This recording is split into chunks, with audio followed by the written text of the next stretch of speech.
जय श्री कृष्ण दोस्तों। स्वागत है आपका भगवत गीता के 9वें अध्याय में। दोस्तों, इस अध्याय में श्री कृष्ण हमें ब्रह्म विद्या और योग शास्त्र के बारे में बताएंगे। तो चलिए दोस्तों, शुरू करते हैं भगवत गीता का 9वां अध्याय, जिसका नाम है राज विद्या राजगुह योग।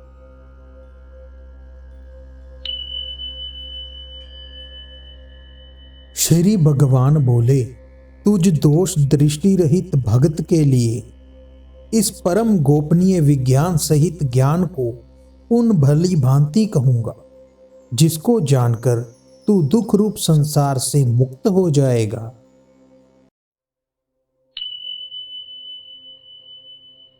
ये विज्ञान सहित ज्ञान सब विद्याओं का राजा, सब गोपनीयों का राजा, अति पवित्र, अति उत्तम, प्रत्यक्ष फल वाला, धर्म युक्त, साधन करने में बड़ा सुगम और अविनाशी है।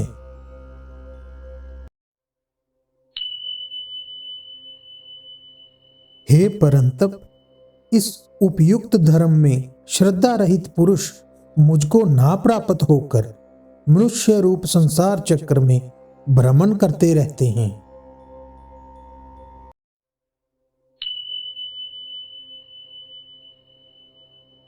मुझ निराकार परमात्मा से ये सब जगत जल से बर्फ के सदृश परिपूर्ण है और सब भूत मेरे अंतर्गत संकल्प के आधार स्थित हैं, किंतु वास्तव में मैं उनमें स्थित नहीं हूं।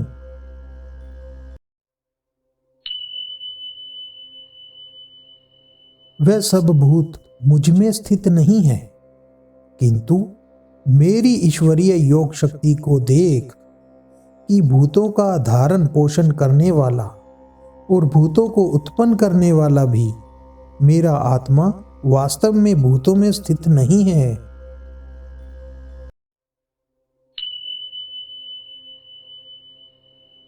जैसे आकाश से उत्पन्न सर्वत्र विचरने वाला महान वायु सदा आकाश में ही स्थित है, वैसे ही मेरे संकल्प द्वारा उत्पन्न होने से संपूर्ण भूत मुझ में स्थित है, ऐसा जान।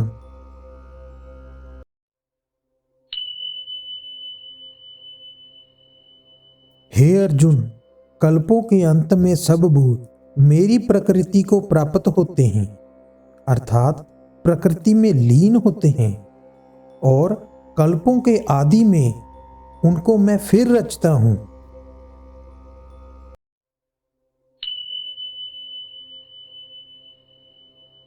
अपनी प्रकृति को अंगीकार करके स्वभाव के बल से स्वतंत्र हुए इस संपूर्ण भूत समुदाय को बार बार उनके कर्मों के अनुसार रचता हूं।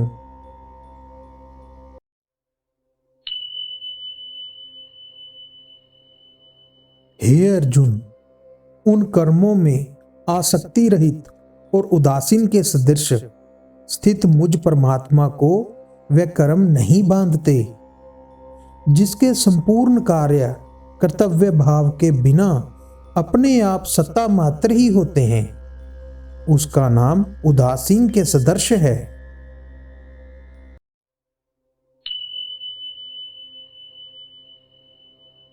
हे अर्जुन, मुझ अधिष्ठता के सकाश से प्रकृति चराचर सहित सर्व जगत को रचती है, और इस हेतु से ही से संसार चक्र घूम रहा है।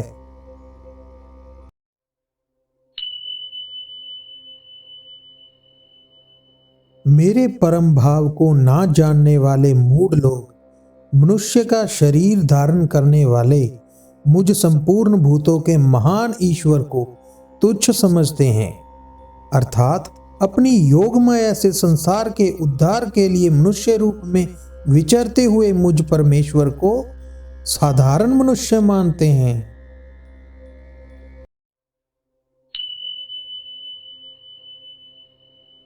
वे व्यर्थ आशा, व्यर्थ कर्म और व्यर्थ ज्ञान वाले विषिपत चित्त अज्ञानी जन राक्षसी, असुरी और मोहनी प्रकृति को ही धारण किए हुए रहते हैं।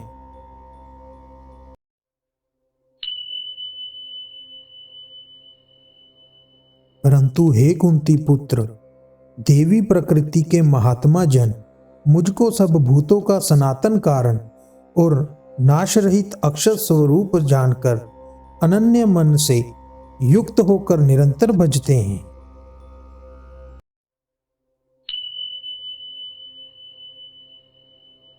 वे दृढ़ निश्चय वाले भक्तजन निरंतर मेरा नाम और गुणों का कीर्तन करते हुए तथा मेरी प्रकृति के लिए यत्न करते हुए और मुझको बार बार प्रणाम करते हुए सदा मेरे ध्यान में युक्त होकर अनन्य प्रेम से मेरी उपासना करते हैं।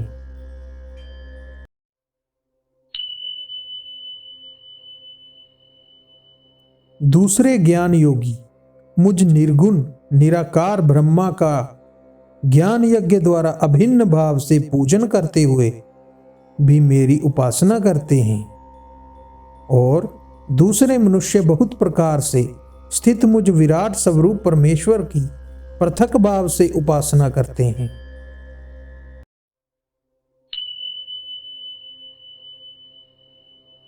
कर्तु मैं हूं, यज्ञ मैं हूं, सवदा मैं हूं, औषधि मैं हूं, मंत्र मैं हूं, घृत मैं हूं, अग्नि मैं हूं और हवन रूप क्रिया भी मैं ही हूं।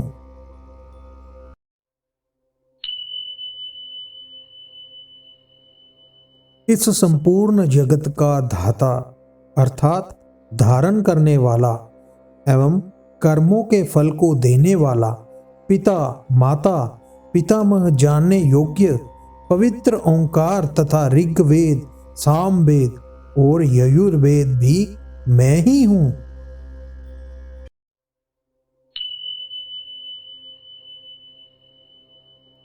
प्राप्त होने योग्य परम धाम, भरण पोषण करने वाला, सबका स्वामी, शुभाशुभ का देखने वाला, सबका वासस्थान, शरण लेने योग्य, प्रत्युपकार ना चाहकर हित करने वाला, सबकी उत्पत्ति प्रलय का हेतु, स्थिति का आधार, निधान और अविनाशी कारण भी मैं ही हूं। प्रलय काल में संपूर्ण भूत सूक्ष्म रूप से जिसमें लय होते हैं उसका नाम निधान है।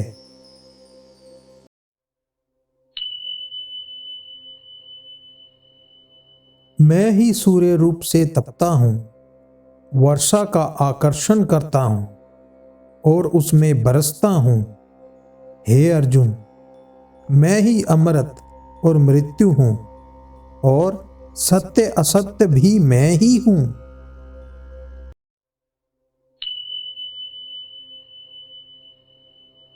तीनों वेदों में विधान किए हुए सकाम कर्मों को करने वाले, सोम रस को पीने वाले, पाप रहित पुरुष मुझको यज्ञों द्वारा पूजकर स्वर्ग की प्राप्ति चाहते हैं। वह पुरुष अपने पुण्यों को फल स्वरूप स्वर्गलोक को प्राप्त होकर स्वर्ग के दिव्य देवताओं के भोगों को भोगते हैं। यहाँ स्वर्ग प्राप्ति के प्रतिबंधक देव शन रूप पाप से पवित्र होना समझना चाहिए।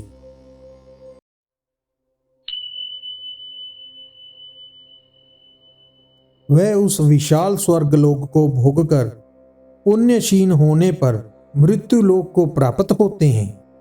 इस प्रकार स्वर्ग के साधन रूप तीनों वेदों में कहे हुए सकाम कर्म के आश्रय लेने वाले और भोगों की कामना वाले पुरुष बार बार आवागमन को प्राप्त होते हैं, अर्थात पुण्य के प्रभाव से स्वर्ग में जाते हैं और पुण्यशीन होने पर मृत्यु लोक में आते हैं।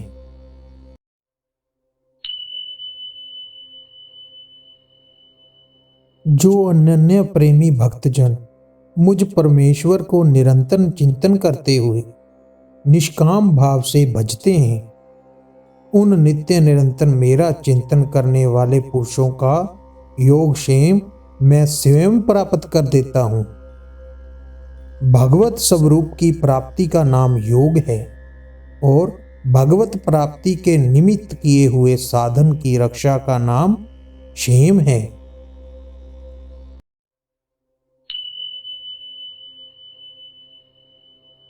हे अर्जुन, यद्यपि श्रद्धा से युक्त जो सकाम भगत दूसरे देवताओं को पूजते हैं वह भी मुझको ही पूजते हैं, किंतु उनका वह पूजन अविधि पूर्वक अर्थात अज्ञान पूर्वक है।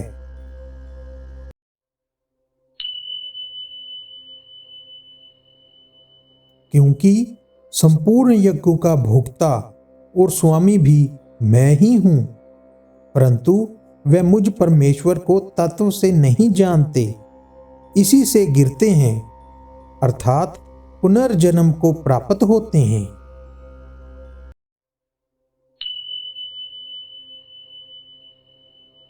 देवताओं को पूजने वाले देवताओं को प्राप्त होते हैं, पितरों को पूजने वाले पितरों को प्राप्त होते हैं, भूतों को पूजने वाले भूतों को प्राप्त होते हैं, और मेरा पूजन करने वाले भक्त मुझको ही प्राप्त होते हैं। इसलिए मेरे भक्तों का पुनर्जन्म नहीं होता।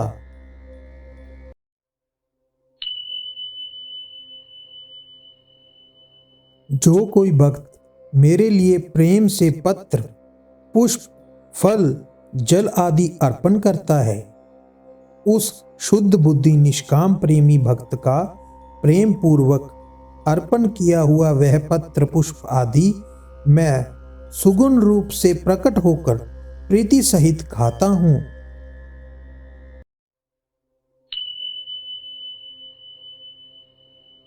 हे अर्जुन, तू जो कर्म करता है, जो खाता है, जो हवन करता है, जो दान देता है और जो तप करता है, वह सब मेरे अर्पण कर।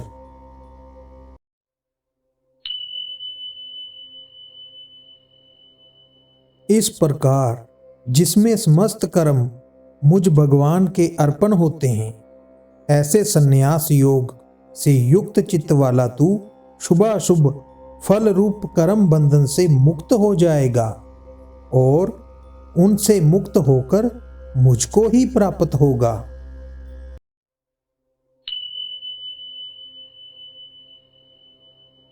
मैं सब भूतों में समभाव से व्यापक हूं, ना कोई मेरा अप्रिय है और ना प्रिय है, परंतु जो भगत मुझको प्रेम से भजते हैं वे मुझ में हैं और मैं भी उनमें प्रत्यक्ष प्रकट हूं।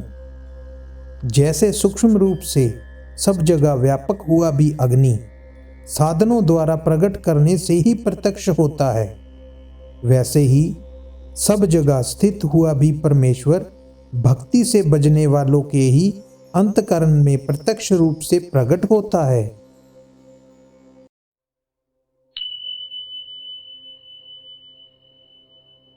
यदि कोई अतिशय दुराचारी भी अनन्य भाव से मेरा भक्त होकर मुझको भजता है तो वह साधु ही मानने योग्य है, क्योंकि वह यथार्थ निश्चय वाला है, अर्थात उसने भली भांति निश्चय कर लिया है कि परमेश्वर के भजन के समान अन्य कुछ भी नहीं है।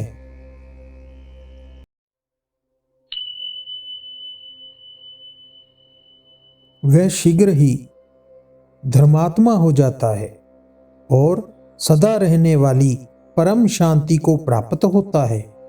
हे अर्जुन, तू निश्चय पूर्वक सत्य जान कि मेरा भक्त नष्ट नहीं होता।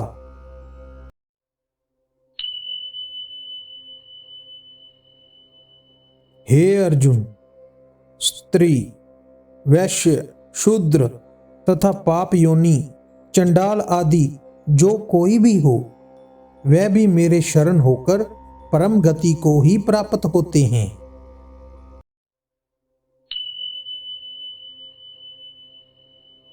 फिर इसमें कहना ही क्या है। जो पुण्यशील ब्राह्मण था राजश्री भक्तजन मेरी शरण होकर परम गति को प्राप्त होते हैं। इसलिए तू सुख रहित और क्षणभंगुर इस मनुष्य शरीर को प्राप्त होकर निरंतर मेरा ही भजन कर।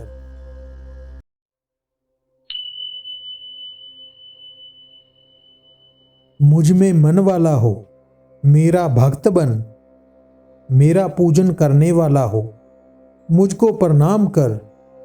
इस प्रकार आत्मा को मुझ में नियुक्त करके मेरे परायण होकर तू मुझको ही प्राप्त होगा। दोस्तों, ये था भगवत गीता का 9वां अध्याय। इसमें श्री कृष्ण ने हमें ब्रह्म विद्या और योग शास्त्र के बारे में बताया। दोस्तों, इसके बाद मिलते हैं 10वें अध्याय में। तब तक के लिए आज्ञा दीजिए। जय श्री कृष्ण।